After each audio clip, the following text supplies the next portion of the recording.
Welcome back to the Politics and Media Show. The Prime Minister David Cameron doesn't like the idea of what he calls state regulation of the press, or passing a law to set up a new press watchdog. But the political clamour at the thought of the government rejecting the report on inquiry that it set up has left Cameron with a problem. His solution seems to be that he'll draft legislation based on Leveson's recommendations, but only to show how impossible the task is. So where does this leave the victims of phone hacking, the original cause of the inquiry, and where does it leave us in respect to the level of collusion between press magnates, politicians and the police that Leveson uncovered? Let's take a look at this problem. And joining me in the studio are Richard Pepiat, who was part of the discussion in the first part of the programme, Tim Gopsill from the Campaign for Press and Broadcasting Freedom and the editor of the organisation's Free Press, and on the phone, Dr. Des Friedman, Reader in Communications and Cultural Studies at Goldsmiths. Welcome to you all. So, Tim, what chance of Leveson getting through the political class, getting actual legislation in its favour? That is a very good question. You know, we've been here before. Exactly 20 years ago, there was another government commission which recommended a new regime with some state backing. And suddenly, it all died because the newspaper owners produced their own new organisation and said, we'll do it. And everyone said, thank God for that. That's a problem solved. The danger is that that could happen again. It's not just what David Cameron and the political parties are doing that matters. It's what the editors are doing. And they're getting together to set up their own new, supposedly supercharged version of the Press Complaints Commission. They want to have it running by about the spring or summer next year. And no one can stop them doing that. If they want to do it, they'll do it. The question then is, what does government do? And the awful temptation is going to be for government to say, phew, that's a problem solved. There'll be an absolute outcry, but an absolute outcry would probably worry the Prime Minister less than having the press set against him. Des, let me bring you into the discussion. Is there any validity in the fears? Because I mean, this would be a fear that you would expect many people on the liberal wing of politics or on the left of politics to share about state regulation, and Cameron's raised the issue. Is there any validity to this or not? There's a lot to be nervous about in the world that we live in, but I really don't think this is one of those issues, if you read what Leveson is suggesting, that we should be nervous about. He is not proposing regulating content. He's not proposing statutory regulation of the press. What he's doing is talking about a whole system of incentives, and that you need, in law, the existence of one body which is going to check that these principles are being carried out. It's a long way from all of those pretty hysterical articles in the Daily Mail, the Sun and others that we are heading towards North Korea at the rate of knots. So, of course, there is a real concern if we were being trapped into a system which is going to tell journalists what they can and cannot write. This just isn't it. There are many, many dangers we should be worried about, but I think the press in this case are just they're a bit self-serving on this. They have quite a lot of power. They want to maintain this power, and that's why you see this reaction. Richard, do you think that the fact that the coalition government is split over this issue, and we saw in the package at the beginning, I mean, it's quite remarkable in a way. You know, Cameron gets up one day and says this is a terrible idea. Nick Clegg gets up the other day. Well, I don't know. It seems like a good idea to me. Is that liable to come to be a situation that produces a different result than the one that Tim was suggesting happened, before? Well, numerically, if we were to have a free vote, we would, and if you were to say that the Lib Dems and Labour all backed Leveson's proposals and the Conservatives didn't, then Leveson's proposals could be implemented technically, and if they would, you have a Respect MP, and it could well happen. I think that maybe there is some credit to the suggestion that David Cameron's playing a very smart game. Perhaps he's going, well, in public I'll be seen to be trying to defeat the Leveson proposals and stand them down and do what the press wants, but then eventually be forced into a corner, eventually forced into a free vote and lose, and he can hold his hands up and go, well, I did try, boys. And then maybe he gets away with it. I don't think Cameron's that smart. I'd like to think maybe that's what he's trying to do, and we'll get the Leveson proposals. I don't think he is, and I think he'll actually try and hold off any free vote. Is that what you reckon, Tim? Well, yes. I mean, they're in a complete state about it. I mean, this really is a big issue. It's a political, constitutional, moral, philosophical significance. The British free press has existed for 300 or 400 years, never ever had any kind of state participation in its regulation. You shouldn't dismiss the arguments that come from journalists and even Tory MPs about this. It is important to maintain a free press. I mean, like everybody else, I absolutely believe in the free press just as much as they do. The question is whether Leveson's proposal constitutes an interference with it. I don't think it does, but it's an argument worth having.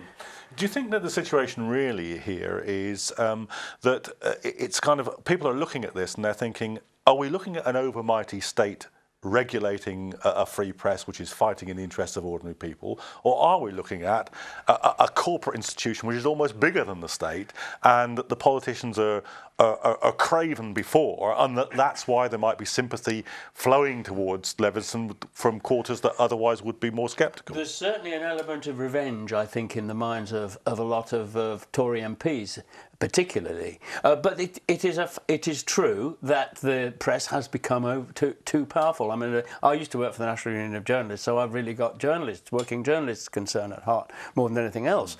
And a former leader of our union once said the problem in Britain is not government interference with the media, but media interference with democracy. Not with government, but with democracy. Now, what matters to us is democracy. What matters is the relationship between the media and people, particularly people who are maligned or misrepresented or misreported in the media, like Muslim people and lots of others. And by the way, I don't think a state-regulated media would be any fairer to Muslim people than others if it was run by the Home Secretary or somebody, would it? Than anybody else. So that's what matters. Des, I mean, is that your point of view, really, that what most people sense is the problem here is an overweening corporate media, not an overweening state? Either way, we're facing overweening power in both areas. I mean, when it comes to the state, there is the abuse of its authority in loads of different ways that we're seeing at the moment, whether it's historic use of anti-terror legislation attacking civil liberties, or the bill they're trying to push through now, which is the snooping charter, so that the state can monitor the content of private content of individuals. Those are things we should rightly be exercised about. The trouble is that it doesn't necessarily map that easily into this these gentle recommendations that there should be some way of holding the press to account. So we've got the state power, which is there in some areas, perhaps not as much in this debate, which is now being highlighted by the overweening power of the press. And you just see the irony of the press saying, yes, we will change our behaviour. Absolutely, we understand we have to change. The first thing they do after Leveson is almost to a newspaper to campaign, to raise doubts about the very gentle recommendations themselves.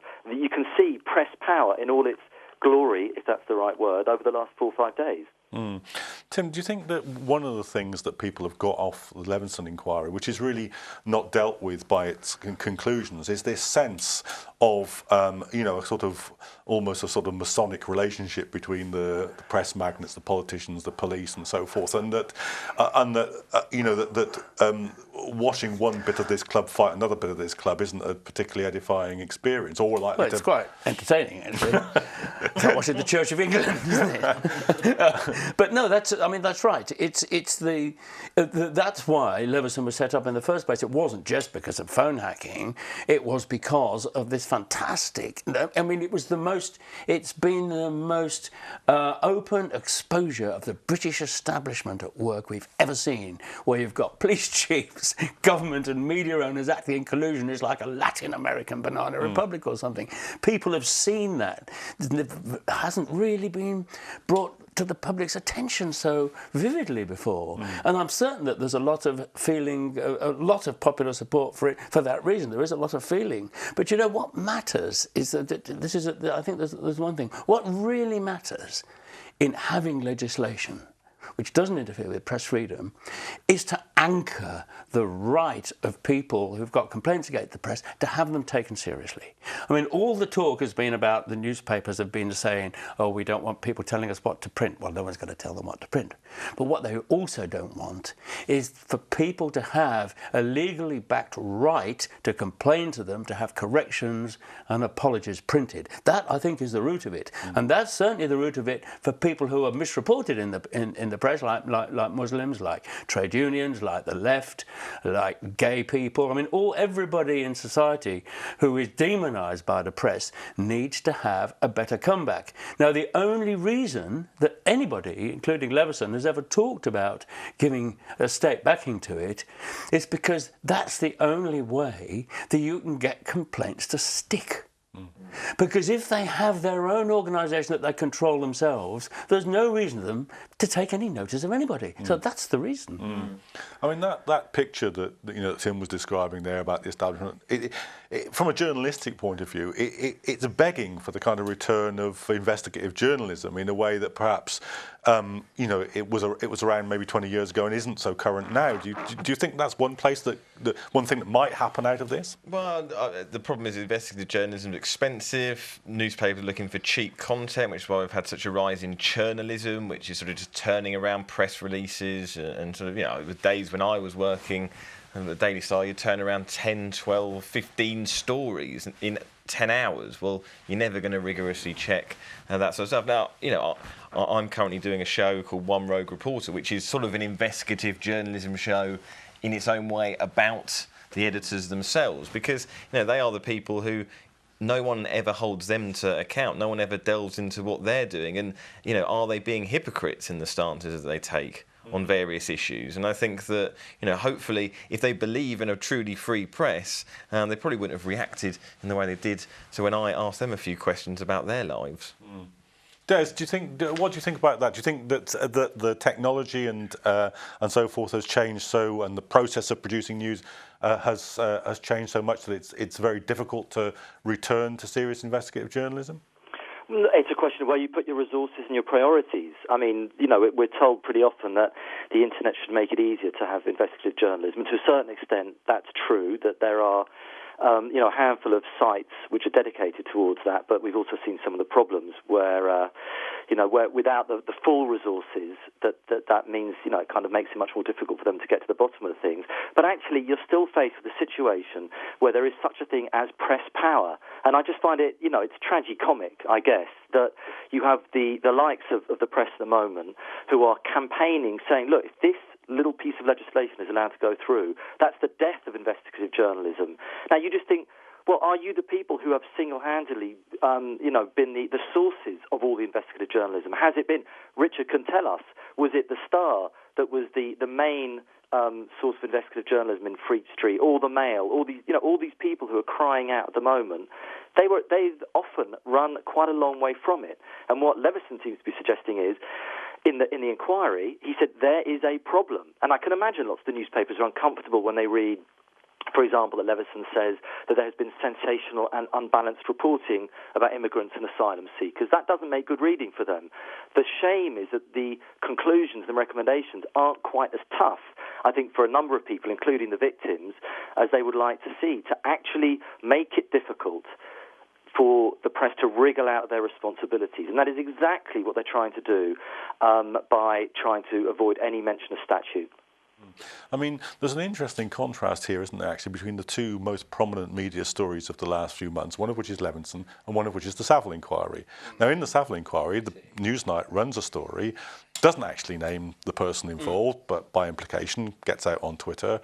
And then, let's face it, Lord McAlpine had the most immediate and effective form of redress that you've ever seen from anybody. I mean, nobody else who's been the subject of these stories could possibly expect to get that. So, I mean, it's a very partial thing, the whole redress question, isn't it? Different worlds, though, you see. You're talking about different worlds. I mean, the Newsnight story, or BBC stories, for all their faults, are subject to regulation as to their content, which, of course, the press isn't and couldn't be, by the way. I mean, people who say, the people, the some want, like Leveson wants state control of the press. You couldn't control the British press. It's a wild animal. I mean, it does what it does. And it just couldn't even think of surviving such a thing. So, I mean, but the strength of British journalism is the combination of the two. It's that journalists work both in a regulated environment and in a deregulated environment, and there's a kind of cross-fertilisation there. That is why British journalism is so good. I mean, we have to say this. British journalism is very good. And the way you can tell that is because 8-9 million people every day buy a paper, and they wouldn't if it didn't resonate with them in some way. So nobody wants to really disturb that ecology because it's healthy. In fact, what worries us more than the press being regulated like broadcasting is broadcasting becoming more like the press. That's the problem as the government deregulates and talks about possibly lessening the regulations. That's a different problem, but it could be a serious one.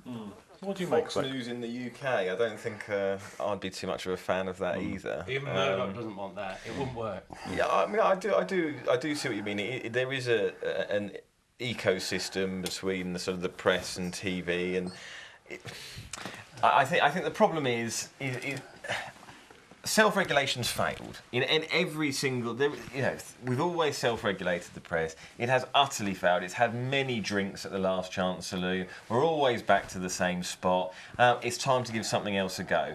If there could not be a lighter touch statutory regulation than what is being proposed now. It's almost like those editorials in the newspapers were pre-written before the report even came out. It was, if there's any statute, this is our response. No, Zimbabwe, North Korea, that was their response. Well, they didn't have a chance to read it and see that actually Lord Justice Leveson has been very clever, he's been very soft, he's respected the need for investigative journalism, he's actually strengthened it in some ways, he's actually strengthened the need for free speech. There's a lot of good the industry can take from that, but instead they still think that they can call the shots. They can say thanks very much, but we'll go away and do what we've always done. We just come up with a new model that's self-serving. Now they came up with PCC Plus, the Hunt Black proposal, which was roundly rejected by Leveson. And anyone who took a close look at it could see that it was just the same old PCC as before. And that sums up the industry. They don't really want change. They don't want anything but the status quo. And when you've got a situation like that, someone else needs to step in and start laying down the framework and the foundations for them. Okay, well, I think perhaps we've got another phone guest with us. Is that right? Is that from the Society of Editors? Hello, yes. Hi, is that Bob Sackville? It is, yes. Hi. So Bob, presumably you've got a different take on this. What's your response to Leveson? I don't know whether I've got a different take or not, because I haven't heard anything that's been said so far. Well, tell us your response to the Leveson inquiry in any case. Well, quite simply, we suggest that it would be an incredible backward step to go even an inch down the line of any kind of statute to do with press regulation, and that includes what people call a dab of statute or a bit of statutory underpinning. It's very, very dangerous indeed, and I believe it's unnecessary. And I did just pick up that last little bit, suggesting that the solutions which have been put forward were self-serving, which I'm sorry, but that's just absolute nonsense. It's not self-serving. The industry recognises that what has happened previously with the old PCC had become untenable, even though the system was never in a position to be a regulator, and the PCC did a lot of good things, but the industry recognises that we are where we are and things have got to change. And there's not a lot of difference between what was proposed by the so-called Hunt Black plan and what Leveson is saying. And the industry is now looking precisely at the areas where Leveson said you've got to do something better than that, and it's really to do with showing absolute independence And I think that I'm very confident that the industry will come up with that plan very quickly. But why should this? Why, if we reject a statutory force which sets up an independent inquiry and take the route that you're suggesting, why should a new voluntary body be any better than the old voluntary body? But Leveson is saying it should be a voluntary body. It should be the industry's own body. He is recognising the fact that if you have if people are forced into a system, that is clearly an interference with the freedom of the press, and indeed any kind of regulation is an interference in the freedom of the press. Now, Leveson suggested that there should be a statute guaranteeing the freedom of the press, but then there's a sort of ... But now you think about it. When he made the point, he said this would be rather like an American First Amendment. But the crucial point about the American First Amendment to the Constitution is that it says that Congress must pass no law nor create any impediment to the freedom of the press. And that means absolutely nothing. Nothing should be done to interfere with the freedom of the press. And that's why even the old PCC system would have been unconstitutional in the United States. Now, we've had the PCC system in Britain. It's people, the public, mainly the people who haven't used it, have said it was useless. But, that, as I say, that's where we are. And the industry is now suggesting a system which goes far, far beyond the PCC system. Okay, let me just bring Richard back in on that. Well, Bob, I mean, with all due respect, I mean, you take back 10 years or even 5 years ago, and people like yourself were saying that the PCC was a good, strong regulator. And a couple of months ago, you were sitting there saying that PCC Plus was a good, strong regulator replacement.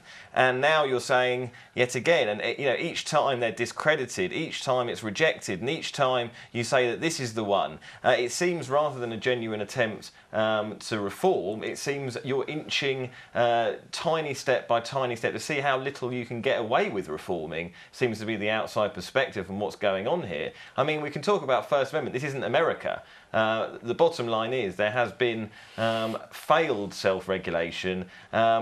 It does feel to me, before you joined this conversation, I said this, that it seems like the editorials were very much written rejecting Leveson for any statutory underpinning before people had even read it. I mean, it is so soft touch, it is so in the background, it is an independent regulator. And it seems to me that the main concern that your members have is the fact that it's independent, the fact that, like the PCC Plus model, they're not allowed to sit there and decide who the chairman is and decide who the one watching them is. That seems to be more the concern, is you don't genuinely want independence, because genuine independence, you lose control.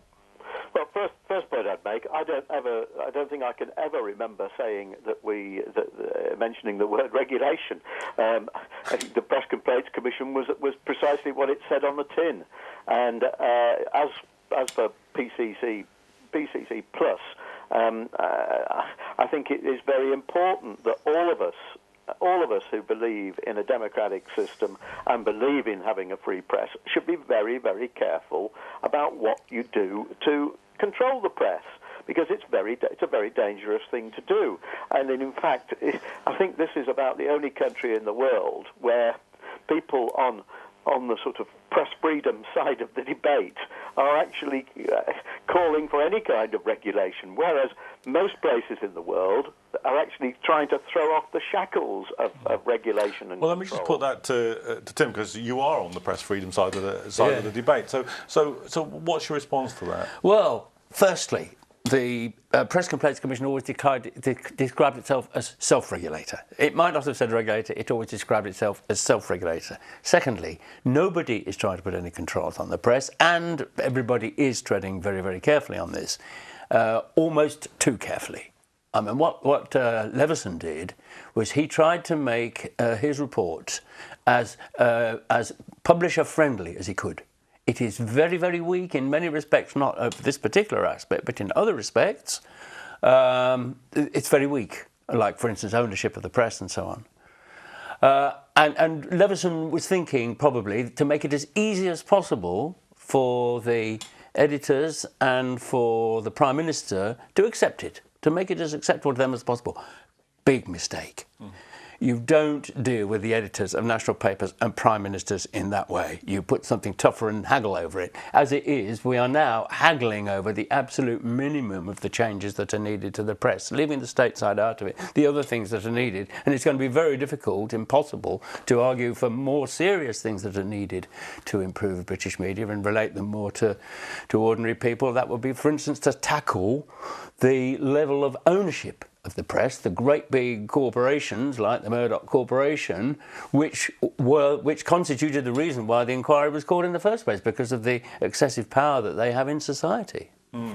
Bob, aren't you worried that that there is a very strong public mood which says that things that are simply unacceptable happened here in the press, and that if there isn't an effective response to this, then public faith in what journalists do, which is already at a very low level, if you look at, will simply practically evaporate? Of course, I'm concerned about that, but I think there are 2 points about that. I think that when you say that the level of public concern, there was a lot of public concern about certain issues to do with the Dowlers and the McCanns and so on. That was absolutely true. But the absolute desire for stringent controls on the press, I believe, is not as prevalent as some people would suggest. And of course, you need to be concerned about about public confidence in the press, but the public have always been ambivalent about the press, particularly in this country. It's one where people say, don't believe what you read in the newspapers, and then 10 minutes later we'll settle a row in the pub or over dinner, settle an argument by saying, I know it's true because it was in such and such a paper. That's a very good point on not believing what we read in the press to bring the discussion to a close, which I'm afraid we're going to have to do because we're out of time. My thanks to Tim Gopsall and to Richard Peppiatt here in the studio, to Des Friedman and Bob Sackeville that joined us on the phone, and I hope that you'll rejoin us for future editions of the Politics and Media programme.